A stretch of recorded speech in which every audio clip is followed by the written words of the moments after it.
Hi guys, Simply Melcy, and today I'm here to do another wow video. Actually, it is part 2 of my last wow video, which dealt with Genesis chapter 19, the destruction of Sodom and Gomorrah with Lot and his family, and I entitled that Just Do It. If you have not seen that video as yet, I will link it above so you can click on it and go ahead and watch it. Then you can come back and watch this one. Alright, topic that I wanted to bring across in this part of the video is kind of the opposite of what I was saying for the previous one. Now let me get into it before you start getting confused. We're dealing with the same Genesis chapter 19. First verse I wanted to touch on was verse 8. And again, I'm reading from my Student Life Application Bible, and verse 8 says, "Look, I have 2 virgin daughters. Do with them as you wish, but leave these men alone, for they are under my protection."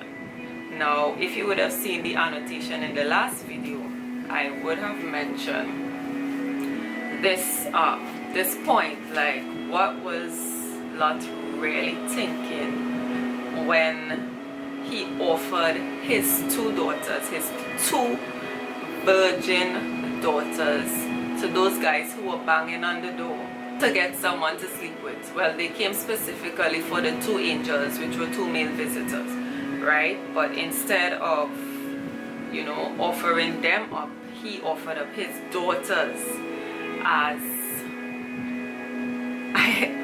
in my own thinking, I really don't understand what he was thinking. I would assume that probably maybe he thought about it like, well, homosexual relations is a lot worse than rape. I don't know if that is what he was thinking, because I still don't get it. But I also think that he probably wanted to preserve the dignity of his visitors, who he probably knew were angels or men of God. My question for that is, like, it didn't even mention in the Bible that he prayed. So I'm like, come on, Lot. If there's a situation such as that at the door, you can't just probably ask God, Lord, what can I do in this situation? Can you please help me? Probably get rid of the people outside, or something. Ask God for some way out. It seems like if it's the first thing that came to his mind, he just blurted out. He went outside and said, "Hey, I have my daughters, virgin daughters, and y'all could have them, but you're not touching the 2 guys because they are under my house and they are visitors." And I'm like, what do you guys think about that? I would really like to know. If you were in that situation, right, and you had virgin daughters and some crazy people, horny people, were outside beating down your door, they wanted the visitors, would you think to offer your 2 virgin daughters to strangers who want to have sex with men? Would you? It's out of this world crazy. I will leave a little poll at the top in the suggestion box so you guys can vote as to whether or not you would have sent out your daughters or you would have sent out the 2 men, right? I just want to have a feedback as to what you guys would have done in that situation. But I think I would have asked God for help first, because that just sounded like. And I was also wondering, do you think the daughters were saying, they heard the conversation between Lot and the men outside, I wonder if they heard the conversation and if it really came to the point where, okay, they say yes, they agree that they want to sleep with his daughters, would they have gone outside? What do you think? Thank God that the visitors or the angels smote the men outside with blindness, so they couldn't come in and no one was harmed. So that was already good thing. So in my mind, well, even though Lot, or it never mentioned that Lot asked God for help, or he didn't have the patience to really think things through logically, God still came through for him. And I'm like, God is so merciful, God is so caring. Thank God he's not human, because if we would have left it up to Lot, well, there goes his daughters, you know, like, I just wondering. Look, hey, this Bible is really interesting, huh? But anyways, that was for that point. I really like that God still provided a solution at that point in time. They actually grabbed him from outside, because he went outside to meet the people, closed the door behind him, and they had to grab him from outside, and then they caused them to go blind, so they couldn't find the door to come in. Yeah, that's how that ended. And the other verses that I want to touch on, verse 31 to 36. Now I will just read it very quickly so you can have a background of what that is saying. This is after Sodom was destroyed by fire, and Lot and they were pulled out of the city. Remember, his wife looked back and she became a pillar of salt. So Lot and his two daughters were the only ones left, right? So verse 30, afterward Lot left Zoar because he was afraid of the people there, and he went to live in a cave in the mountain with his two daughters. One day the older daughter said to her sister, "There isn't a man anywhere in this entire country for us to marry, and our father will soon be too old to have children. Come, let us get him drunk with wine, and then we will sleep with him. That way we will preserve our family line through our father." So that night they got him drunk, and the older daughter went in and slept with her father. He was unaware of her lying down or getting up. The next morning the older daughter said to her younger sister, "I slept with our father last night. Let's get him drunk with wine again tonight, and you go in and sleep with him. That way our family line will be preserved." So that night they got him drunk again, and the younger daughter went in and slept with him. As before, he was unaware of her lying down or getting up.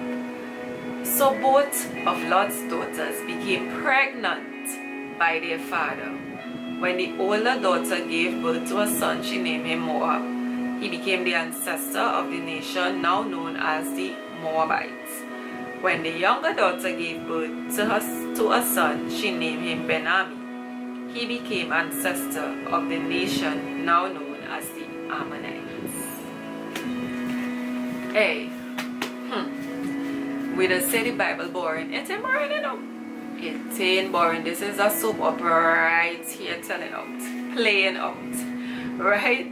So now again, I really want to touch on the point of making rash decisions, impulse decisions, and not having patience to wait.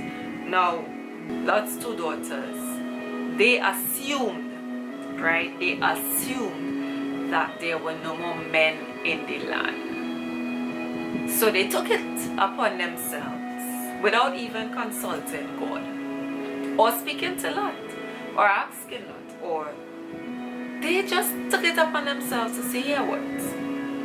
It ain't had no man in here left for we. So yeah, let me get daddy some rum and yeah, fix up." And I'm like, were they not Christians? Can they not ask God to provide men for them? Or just to show them, here's what, y'all don't have to worry about that. God is going to provide a man for you. Or was it so like entwined in their culture that they needed to preserve their family's line, the family generation? Because it is mentioned here that they wanted to preserve it, but okay, one of the girls slept with him, the first daughter, the oldest one, and then the next one do the same thing, and the poor man ain't no night from day. He don't know what he did, and look, they end up being pregnant. Now sometimes we may look at this as, this girl's mad, I will never do such a thing like that. That is madness, you know. But sometimes in our own life we are faced with certain situations, and it may look like things are not working out, or it may look like things are taking too long to work out, or we may feel like we have no other choice, and sometimes we choose the wrong thing, or we may not even have enough patience or trust in God to believe that He will provide a solution or provide an answer if we ask Him. Sometimes we don't even bother to ask Him, but God is asking us in Matthew 7 verse 7 and 8 that we knock. I'm sure most of you all know that text or would have heard that text before, and it says, keep on asking and you will be given what you ask for. Keep on looking and you will find. Keep on knocking and the doors will be open. For everyone who asks receives, everyone who seeks finds, and the door is open to everyone who knocks. And that is my encouragement today, that no matter what the situation is that we find ourselves in, we can go to God and ask Him for help. We can ask Him for deliverance. We can ask Him to provide an answer or solution to our problems, right? God is there for us. He knows what we need. He knows what we want. He knows everything about us, but He's just there waiting for us to ask Him. And sometimes these decisions that we make, these impulse decisions, it doesn't usually turn out good, right? Or sometimes it's a situation where we end up messing things up for ourselves, and God have to come and clean it up for us, or maybe pull us out of the situation. So, you know, they say prevention is better than cure. Trust me, God is the prevention, because He's also the cure. But would you not want to save yourself from going through certain consequences if you just go to Him in the first place? Right, so that's what I had to share with you guys. I hope you were blessed. I hope you enjoyed. Thank you so much for watching. Enjoy. Take care. See you in the next video. Bye.